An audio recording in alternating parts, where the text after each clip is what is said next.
en continuation de ce qui a été dit jusqu'à présent, je voudrais aborder un problème qui justifie le titre au pluriel de cette étude de la relation entre le cerveau et les espaces.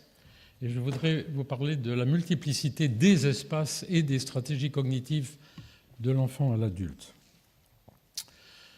Vous avez déjà entendu parler par nos collègues de ces deux modes fondamentaux de codage de l'espace, égocentré, c'est-à-dire topokinesthésique, des séquences de mouvements d'épisodes, et le codage plutôt allocentré, topographique global. Je voudrais ajouter ici un autre type de codage qui est le codage hétérocentré, terminologie donnée par nos amis neurologues, qui consiste à prendre autrui comme référence. C'est ce que vous pouvez faire ici si vous prenez, par exemple, le président comme référence de votre navigation dans cette pièce.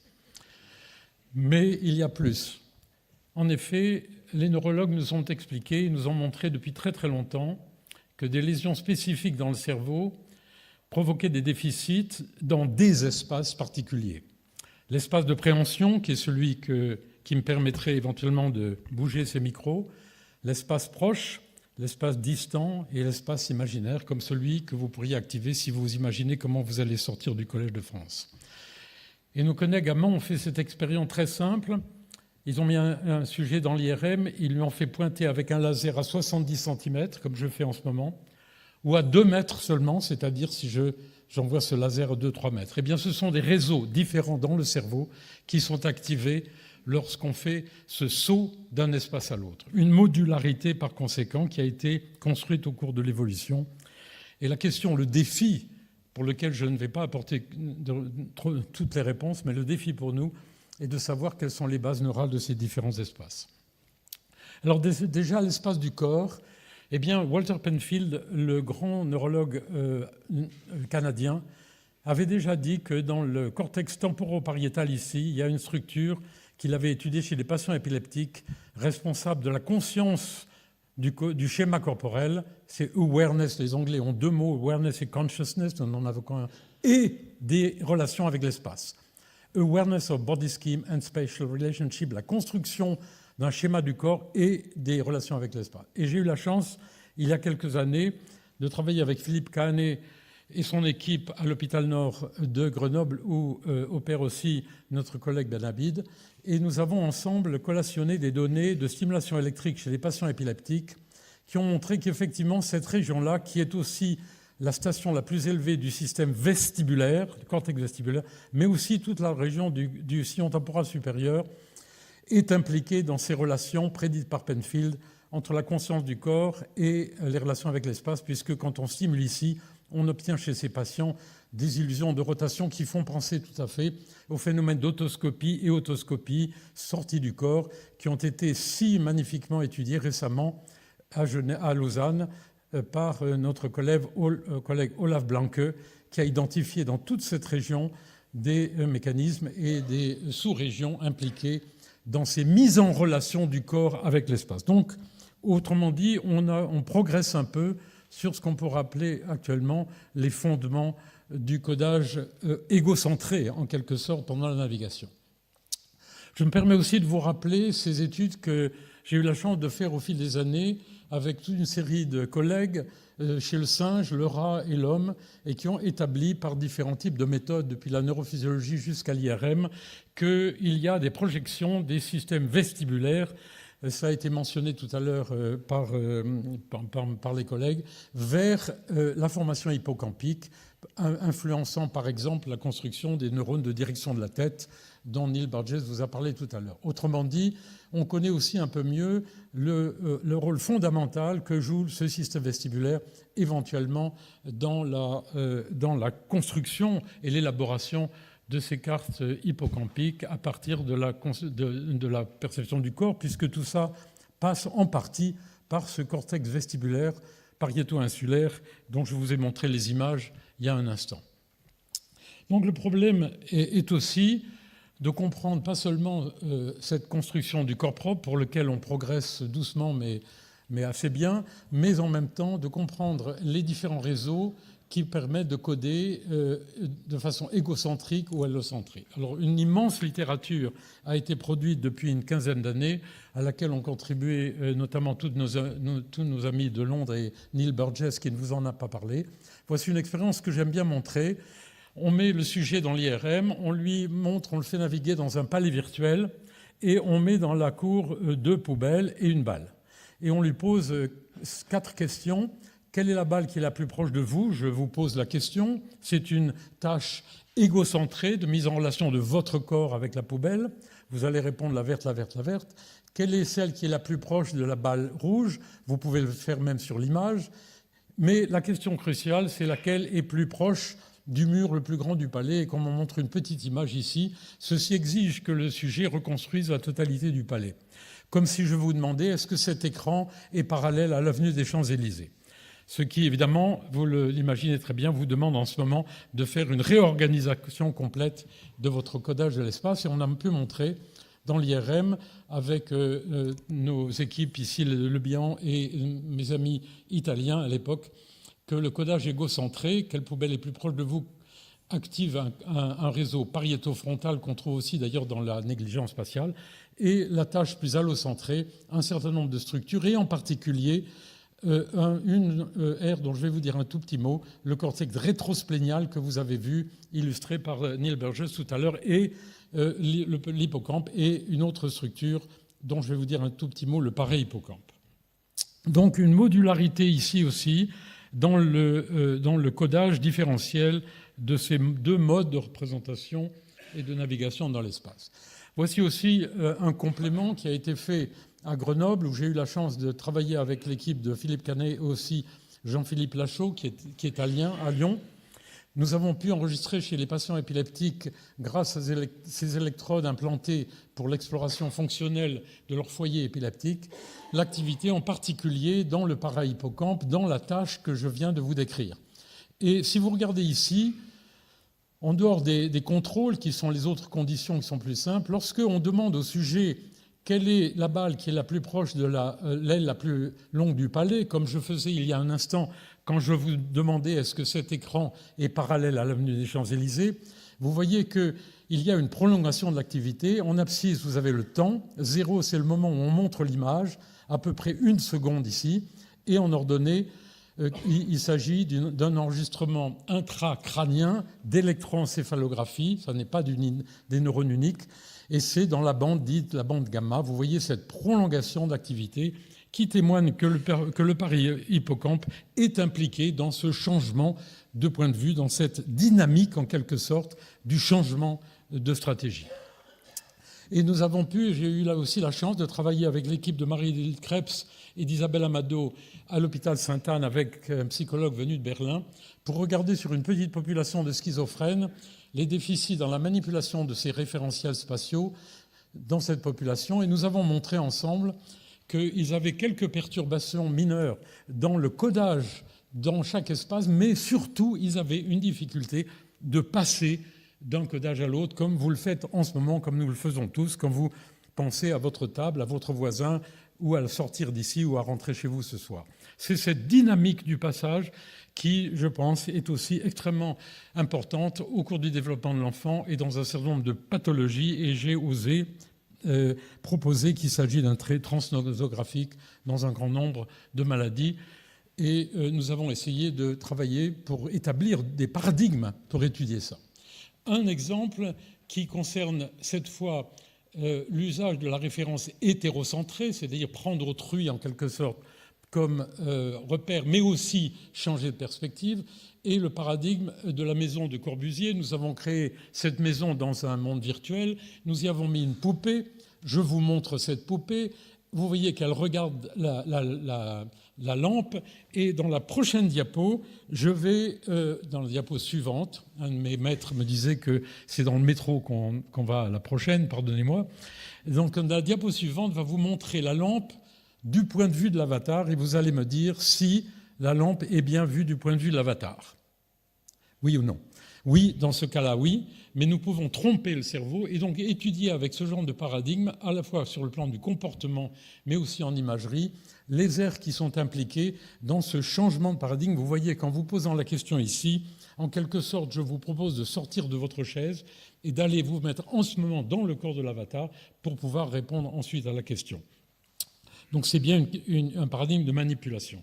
Alors je vous montre 3 diapos qui sont un peu compliqués, je ne peux pas résumer les travaux, mais ce sont des images qui sont issues d'articles qui ont été faits en utilisant ce paradigme ou des paradigmes un peu plus compliqués dans lesquels on manipule justement ces différents référentiels, l'espace proche, l'espace moyen, l'espace lointain, et avec ou sans un avatar, une personne. Voici un exemple d'une expérience issue du paradigme que je viens de vous montrer, dans lequel on retrouve ici, par exemple, le parahippocampe gauche. Je vais revenir dans un instant sur la latéralisation. Voici un autre exemple, vous voyez, d'une salle dans laquelle on a mis des objets sur une table, espace proche, des objets dans une grande salle. Il y a aussi l'environnement. Et c'est un travail qui a été fait en Italie avec mes amis. Il y a là 3 générations de chercheurs avec qui j'ai eu la chance de travailler. Et par exemple, ici, il y avait en plus un avatar, puisqu'on demandait au sujet aussi d'aller regarder quel objet pouvait avoir changé sur la table en se mettant du point de vue de l'avatar. Donc vous voyez, les paradigmes sont un peu compliqués, mais ils impliquent tous de façon très rigoureuse ces changements de point de vue. Et ici, les données ont révélé le fait que le cortex rétrosplénial, dont Neil Burgess vous a tout à l'heure proposé qu'il était impliqué éventuellement dans la transformation géométrique du codage égocentré en un codage allocentré, et il a publié des papiers là-dessus. Ce cortex rétrosplénial est aussi impliqué dans la prédiction du changement de perspective quand on utilise un avatar. Voici un autre exemple d'une recherche que nous avons fait d'ailleurs avec lui à Londres, avec Simon Lambray, qui est devenu psychiatre, dans lequel, alors ça c'est la manip, la totale, dans lequel il y avait des objets sur une salle, un personnage, même une flèche, pour voir s'il y avait quelque chose de spécial avec le corps de quelqu'un et l'environnement, et l'apparition d'un réseau qui n'est pas un réseau tellement complexe, mais un réseau d'air dans lequel on retrouve le cortex rétrosplénial, par exemple, et d'autres structures qui sont aussi résumées dans cette diapo finale pour cette séquence qui a été obtenue, encore une fois, par mes amis et collègues italiens il y a quelque temps, dans lequel ils ont combiné plusieurs situations. Soit un sujet restant à la même place et regardant une vue d'endroits différents, soit les sujets regardant la même vue en changeant de place, soit des vues parallèles, soit des vues croisées. Et voilà le résumé, qu'on n'a pas le temps ici de voir, mais de l'ensemble des structures qui sont impliquées. Mais comme vous le pressentez, sans avoir le temps de le regarder en détail, il s'agit de réseaux qui ne sont pas totalement confus, qui sont plusieurs réseaux en interaction et qui permettent justement au cerveau et donc à nous de sauter d'un espace à l'autre, comme tout à l'heure, Laure vous a montré comment on passe d'un mode de séquence à un autre. Donc nous sommes actuellement dans une situation où on commence à comprendre un petit peu cette capacité. Une autre découverte qui avait déjà été pressentie il y a longtemps, on a parlé d'HM et d'autres malades, c'est la latéralisation.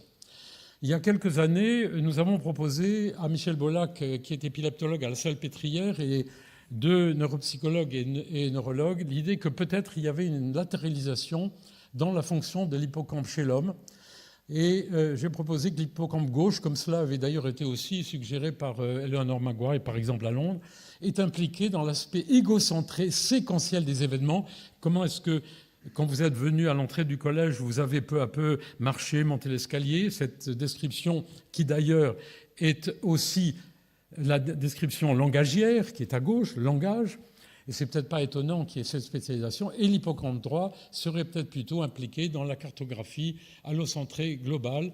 Et nous avons donc obtenu chez des patients avec des lésions très spécifiques, bien contrôlées chirurgicales de l'hippocampe, des données avec un paradigme de réalité virtuelle dans lequel le sujet se déplaçait dans une ville virtuelle. À chaque carrefour, il y avait un objet et on demandait à l'objet, au sujet de se mémoriser, par exemple, la séquence des objets, comme vous feriez si je vous demande de mémoriser la séquence des objets que vous avez rencontrés depuis l'entrée du collège. Et effectivement, cette première étude a confirmé cette suggestion. Et nous avons, avec Laure depuis, et Kinga Igloa, elle n'a pas eu le temps de vous le montrer, fait des études qui ont été aussi d'ailleurs faites chez NIL en IRM, qui ont confirmé une latéralisation avec une remarquable correspondance cervelet droit, hippocampe gauche, cervelet gauche, hippocampe droit. Donc une latéralisation dont les conséquences sont certainement extrêmement intéressantes pour la pathologie, pour l'éducation, l'entraînement, etc. Autre chose intéressante, les différences entre les hommes et les femmes. Sujet extraordinairement fondamental, délicat, avec des livres qui ont montré depuis longtemps qu'il y a des différences dans les tâches spatiales entre les hommes et les femmes, des données d'anatomie, des données d'IRM et le rôle de facteurs hormonaux, les estrogènes. Le même test spatial à différents moments du mois chez une femme ne donne pas les mêmes résultats. Chez nous, les hommes, entre l'été et l'hiver ou le matin et le soir, la testostérone. C'est un grand sujet et il y a des données récentes sur cette question. Nous avons nous-mêmes fait des études qui ont été essentiellement comportementales, soit dans des villes virtuelles, soit même dans un supermarché où mon jeune étudiant à l'époque, Simon Lambret, devenu psychiatre, est allé monter une manip tout à fait importante avec des résultats comme, par exemple, celui-là. Les femmes préfèrent des repères mais peuvent utiliser le codage allocentré, etc. Donc, un champ d'études difficile, mais extrêmement important sur cette question aujourd'hui, puisque un certain nombre de maladies psychiatriques, comme vous le savez, touchent plus particulièrement des garçons que les filles, et je travaille actuellement avec des pédopsychiatres sur ces questions. Alors, puisqu'on parle des enfants, qu'en est-il du développement ? Alors là, je ne peux donner que quelques indications rapides, mais vous savez que Piaget avait décrit dans ses livres la progression de la perception et de la manipulation des espaces chez l'enfant, avec l'idée qu'il n'y a que vers 7-8 ans que l'enfant peut vraiment changer de point de vue et donc adopter des stratégies allocentriques, etc. En réalité, nous sommes allés aussi, là, dans une collaboration avec Laure, nous avons utilisé son labyrinthe pour aller en Hollande, chez nos amis hollandais, utiliser son labyrinthe, et nous avons montré que même des enfants très jeunes peuvent adopter une stratégie allocentrique dès 4 ans, mais ça devient plus efficace après 5 ans, sans doute avec le développement de toutes ces structures qu'elle a montrées, préfrontales, etc., qui se produisent au cours de l'ontogénèse. Nous avons aussi, avec l'équipe de Olivier Houdet à Paris 5, repris un paradigme de Piaget, qui était un paradigme de détection de longueur. Lui faisait ça avec des allumettes sur une table. Il disait quel est le plus long. Alors l'enfant disait c'est celui-là, et au bout d'un moment, il finissait par dire c'est ça.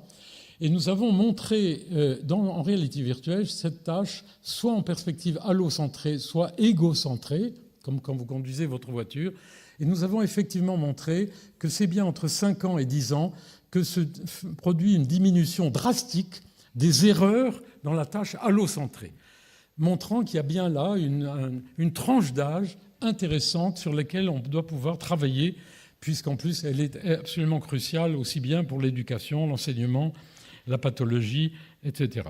Donc, et je termine cet exposé en vous montrant simplement 3 exemples de paradigmes nouveaux, puisque, comme vous le voyez, nous avons le sentiment que pour étudier cette diversité des codages centraux des différents espaces, eh bien, il faut absolument construire de nouveaux paradigmes qui permettent de les manipuler et qui d'ailleurs aussi, pas seulement dans la ville, mais qui puissent être utilisés à l'hôpital, qui puissent être utilisés au laboratoire, chez l'enfant, chez l'adulte, chez la personne âgée. Et nous avons actuellement des collaborations sur ce sujet. Voici un exemple. C'est une version que nous avons appelée, qui a été développée à l'origine à Rome par nos amis, les Cecilia Guariglia, la grande neuropsychologue, qui est une version du Corsi, qui est une méthode de détection de la mémoire sur table. Nous en avons fait une tâche sur tapis. On éclaire avec un ordinateur des dalles, 1, 2, 3, 4, 5, et l'enfant ou l'adulte doit reproduire cette séquence. On peut aussi lui montrer la séquence d'un point de vue et le mettre à l'autre côté pour l'objet à changer de point de vue. C'est un paradigme qui permet d'étudier la navigation et les changements de point de vue dans le monde réel et pas seulement dans la réalité virtuelle ou sur un papier, comme cela est fait très souvent dans les tests de neuropsychologique. Ce tapis a donné lieu de près de 10 publications et par nos collègues chez des personnes âgées, des patients neurologiques, des enfants à Pise ayant des troubles infirmes moteurs cérébraux. Et c'est un paradigme que nous implantons actuellement chez David Cohen à l'hôpital de la Salpêtrière pour étudier des enfants autistes ou ayant des troubles visio-spatiaux. Et puis, nous avons aussi un paradigme de miroir double, qui est un miroir qui permet à deux sujets d'être l'un en face de l'autre et d'échanger des points de vue. C'est un paradigme sur lequel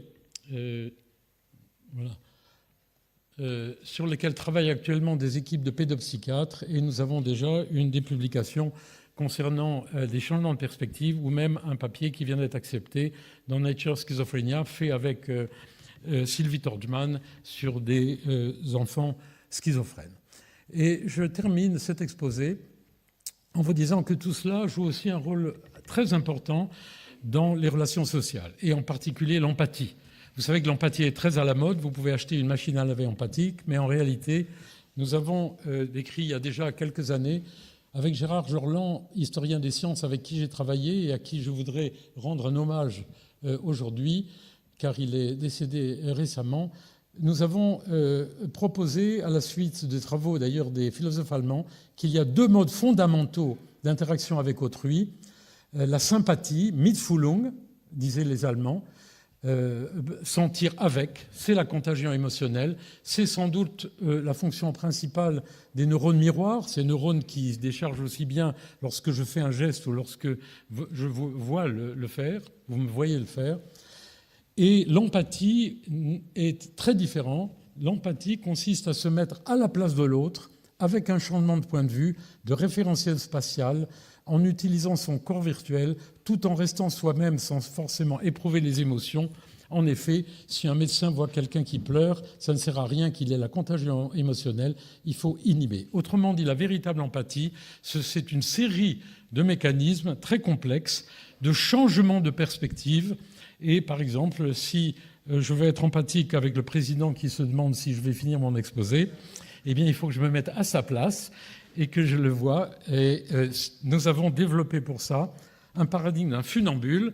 La personne a un bâton. Il voit un funambule qui, avec ses mains, les mains vers le haut et vers le bas, je ne vais pas vous faire l'expérience, mais si je baisse ma main droite comme ça, si je vous demande de m'imiter, un certain nombre d'entre vous vont baisser leur main gauche et ne vont pas se mettre à ma place en baissant la main droite. Et ça n'est qu'au bout d'une seconde environ que vous allez éventuellement changer de référentiel pour vous mettre à ma place. Et nous sommes allés à Lausanne faire l'électroencéphalographie de ce qui se passe lorsqu'on change de perspective. Et nous avons montré que, avec l'équipe de Blanque et Bérangère Thiriou en particulier, que lorsqu'on fait simplement l'imitation en sympathie, sans changer de perspective, on active des réseaux dans le cerveau, qui sont d'ailleurs ceux qui sont aussi identifiés dans des phénomènes d'autoscopie, de double.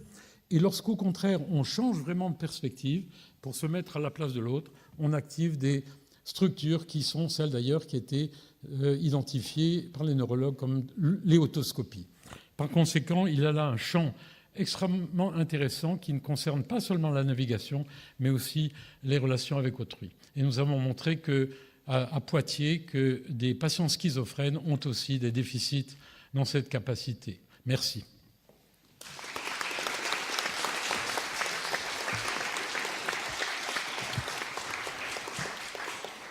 Merci d'avoir développé nos capacités empathiques et sympathiques pour ton exposé. Puis-je te demander, parce que tu as parlé de la genèse ou du développement d'une stratégie allocentrique assez tôt chez le très jeune enfant, au cours du vieillissement cérébral, est-ce que c'est l'inverse? Est-ce qu'il y a une disparition plus rapide de la stratégie allocentrique ou égocentrique? Alors, nous avons publié des articles sur ces questions avec l'équipe de Gilles Kemoun et Anaïs Perrochon, qui est actuellement à Limoges, chez des personnes âgées ayant ce que l'anglais appelle les mild cognitive disorders, c'est-à-dire qui ne sont pas vraiment pathologiques, mais qui ont des désordres légers. Et effectivement, il y a des déficits dans la capacité de faire ce codage, mais surtout, comme je l'ai dit tout à l'heure pour les schizophrènes, la capacité de changer de référentiel très rapidement. C'est-à-dire de faire ce que j'ai appelé manipuler les référentiels spatiaux. Voilà. Donc c'est cette dynamique des changements dont on connaît encore mal finalement les mécanismes et qui font intervenir, Jean-Pierre pourrait me poser la question, qui font intervenir le cortex préfrontal notamment, c'est-à-dire toutes les structures d'arbitrage, de décision, qui sont en partie sans doute peu explorées, mais tout ceci est encore à étudier. Merci. Des questions ?